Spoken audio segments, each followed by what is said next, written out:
Привет, Бобр. Что за сегодняшнюю ночь сгрыз? Сейчас буду него убираться. Утро начинается не с кофе. О, Катя, пошли знакомиться. Скажи, ты что-то комнату свою, ты что здесь сделал? Как пройти, да, Кун? Пошли знакомиться.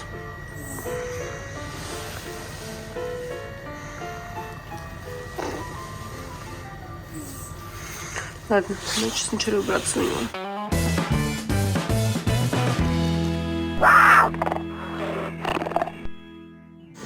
Не напрягайте шею, не запрокидывайте голову. Слегка наклон корпуса вперед.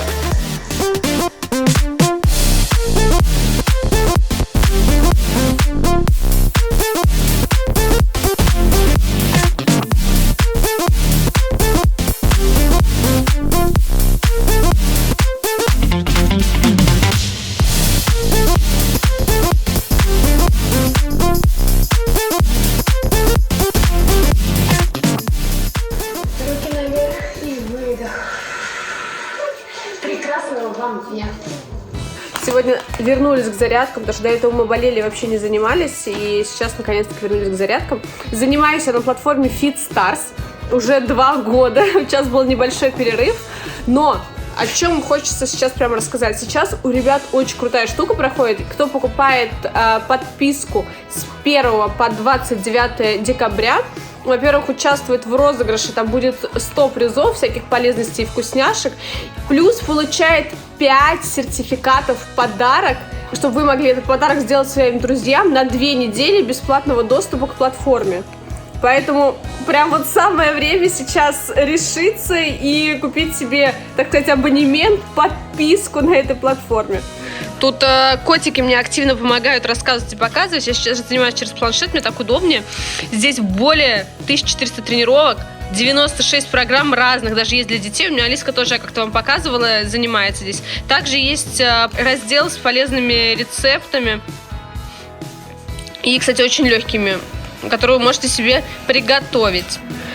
Я извиняюсь за картину, вот выбрали так коты. Так, как я рассказывала, можно выиграть мешки с подарками. Вот нажимаете «Купить». И самое приятное, как всегда, у меня для вас есть скидочка по коду BobCat. Вот сейчас посмотрите, как цена поменяется. И вот если вы получаете скидку в 70%, у меня куплен безлимит, вам тоже рекомендую, за 2 года он у меня оправдался 1 000 000 раз. Ну а также есть разные подписки, и напоминаю, что если вы покупаете с 1 по 29 декабря, то вы получаете 5,5 подарочных сертификатов, которые сможете подарить на Новый год своим друзьям. Мне кажется, просто потрясающий подарок. Как всегда, я ссылку оставлю в комментариях, закреплю его на платформу FitStars, и также в описании все подробно распишу.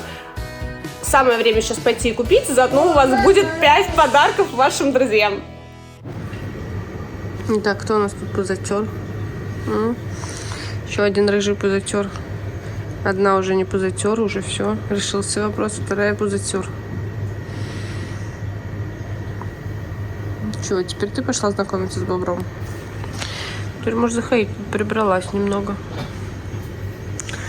Так, Бобр, а что ты там делаешь? До тебя доперла откуда вода, да? Куда утечки идут? Надо кардинальный вопрос решить. Заткнуть в кран, видимо.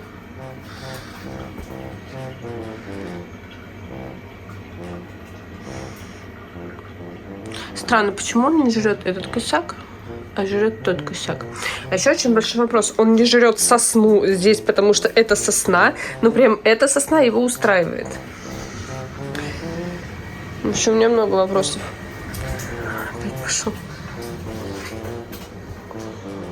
Так, я все вижу. Я все вижу. Зачем ты нас хочешь без воды оставить?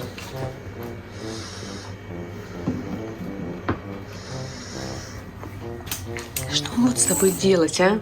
Грызущий ты бобер. Вечно грызущий бобер весьма. Помогал мне убираться как мог, да? Ну, теперь умываться.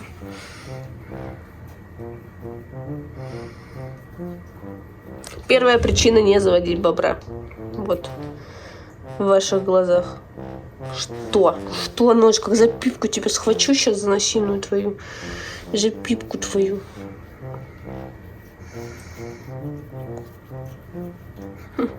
Лапусечки такие, лапусечки. Дай ручку, дай ручку, дай ручку. Все равно тебя... О, ура, все равно тебя люблю. Сейчас тебе угощалку дам. Хочешь ты с котами знакомиться? Держи. Хлебушек у него один в день. Максимум. Ой, все. Вот это счастье, скажи, вот это счастье. Хлебушек дали.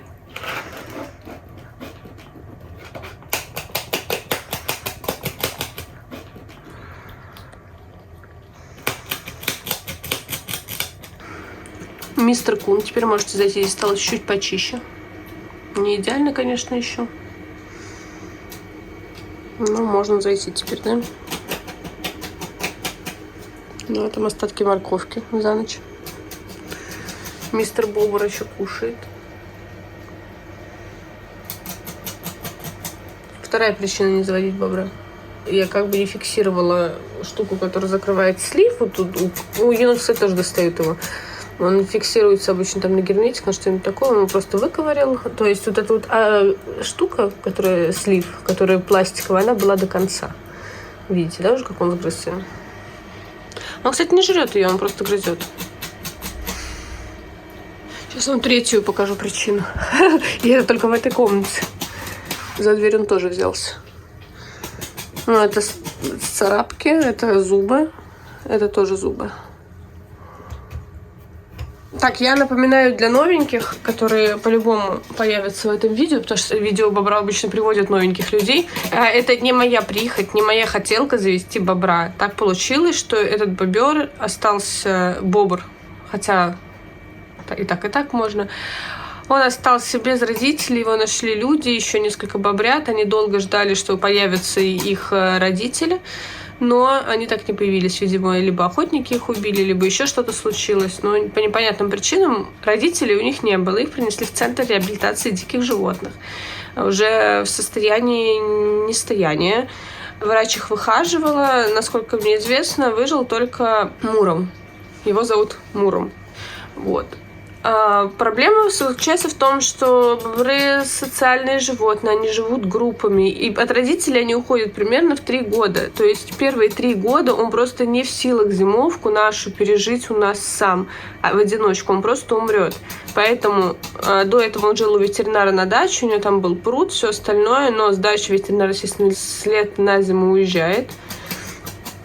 И квартиру забрать она бобра не может, вы видите, да, то есть как бы что он делает с домом, при том, что у меня вот эта комната, ну, плюс-минус, я не рассчитывала, что здесь будет жить бобер, но она подготовленная в том плане, что, несмотря на то, что дом каркасный, низ обшит плиткой. Это я делала для удобства уборки. Конечно, не предполагала, что косяки нужно тоже делать из чего-то такого.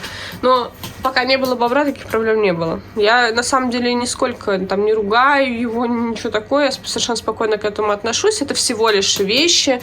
Это все можно исправить потом. Ну, ничего страшного. Тем более, что это дом под животных. Ничего страшного, в общем. Ну, сгрыз и сгрыз. Я говорю, к этим моментам я отношусь спокойно. Функциональность дома от этого не поменялась, слава богу.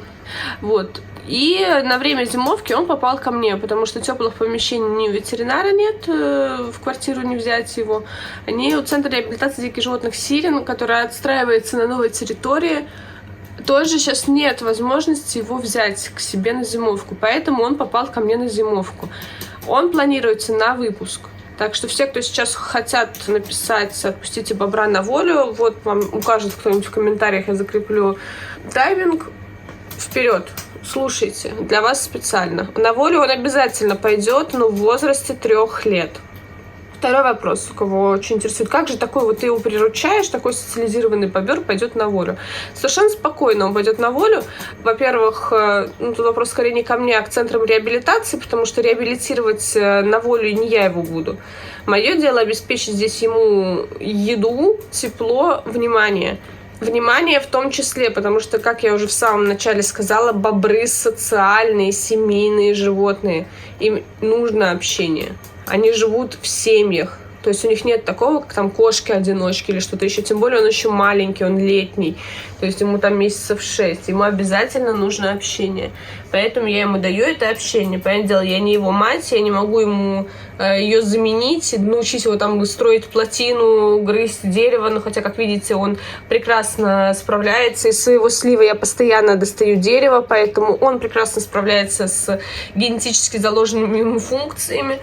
Вот. Но я ему даю то, что могу дать на данный момент я.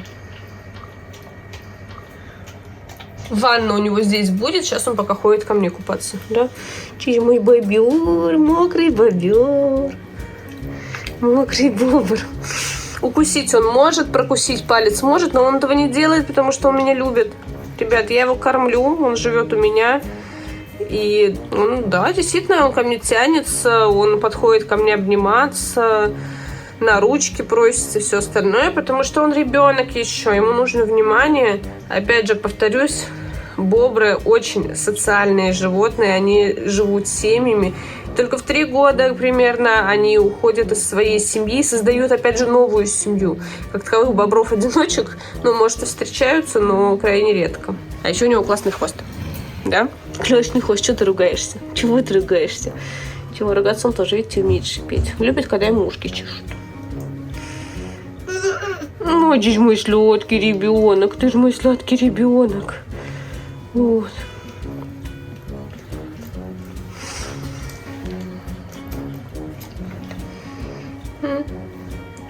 Ну, я думаю, на самом деле проблем с выпуском их как таковых не будет, потому что, во-первых, это активно практиковалось в свое время, еще в царские времена, когда было принято и совершенно нормально бобров пускать на шубы, на воротники, это было модно. Очень сильно сократили популяцию бобров у нас в стране, и потом какое-то время ее восстанавливали. Соответственно, выращивали их и выпускали довольно-таки успешно. Также в то же время в Канаде такая же история была, то, что бобров выращивали в искусственных условиях и выпускали. Но даже есть подозрение, что именно он ближе к канадским бобрам, потому что в свое время, из-за того, что, опять же, у нас была такая ситуация, были завезены бобры с Канады, и они считались более темными и более крупными. Не буду утверждать, но, возможно, вот он ближе к канадским кровям. И также успешно их выпускали. Я думаю, там в 3 года примерно гормоны сделают свое, и таким няшкой с людьми он уже не будет. Потому что, естественно, он не кастрирован, потому что он под выпуск. И гормоны сделают свое дело. У них действительно очень поздное половое созревание, но это обусловлено тем, что, как я уже сказала, в неволе бобры могут жить до 40 лет. В природе, до 17-20, но это все равно довольно-таки много для грызуна.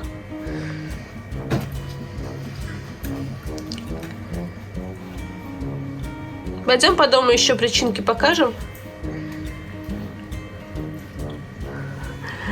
Смотри, тут хвост кота. Опа. Так, дырка опять что-то освободилась. Дырка освободилась. Мех на ощупь очень приятный. Я уже ее перестала закрывать, потому что как бы не фиксировала, но все равно ее бобры очень сильные. Я удивилась, когда вот он начал толкать что-то, они очень сильные. О, хвост. Не дали тебе хвостик потрогать. Сегодня приедет твоя первая мама. Будем тебя купать. Сегодня Маша смена недалеко, в ветеринарной клинике недалеко от меня, она уже под ночь приедет ко мне. Как раз когда Мура просыпается, он часов 12 просыпается. Пойдем его купать. Так что сегодня не я его купаю, мы сегодня вместе с ним будем купать. Прям как ребеночку. Ты не пойдешь, кися? Большая кися. Большая кися. Говорит, да тут дырка почему-то опять образовалась, непонятно. Непонятная дырка образовалась. Да. Ой, под меня пошел. Но, кстати, это не совсем типичное даже для бобров поведение, то, что он такой спокойный. В том году был бобренок, не знаю полностью его историю, по-моему, он не выжил. И там была девочка, и она изначально как бы вот такой прям лапушкой не была. Она проявляла агрессию, ну, умеренно, с ней можно было совладать, там все такое, но, тем не менее, она не прям такой тискательной была. Может быть, то, что он мальчик, может быть, потому что он раньше попал и, в принципе, знает очень хорошо человека. Не знаю, с чем это связано, но в целом она такой не была. Он прям вообще душка. Он, конечно, пробует мою руку там на вкус, но очень сильно контролирует. Ой, здесь мой сладкий, так нравится этот звук, когда я прихожу, говорю, пришла. Вот, но в целом, то есть он пробует очень аккуратно. Но я не даю, конечно, грызть ему руки, вы понимаете, да, зубы бобра, и как бы не стоит давать ему пробовать свою руку. Чистится, да? Пришла, тут все испачкала своей водой текущей, да? Вообще нигде вода не должна течь. Везде должно все заболотить. Плотины. Не хочет что-то он выходить сейчас. Сейчас вам еще одну причинку покажу. Тоже видите? Двери все. Причем вот это он делает зубами. И даже железная дверь. Он тоже ее пробовал на зуб. В общем, он все пробует на зуб, как вы поняли.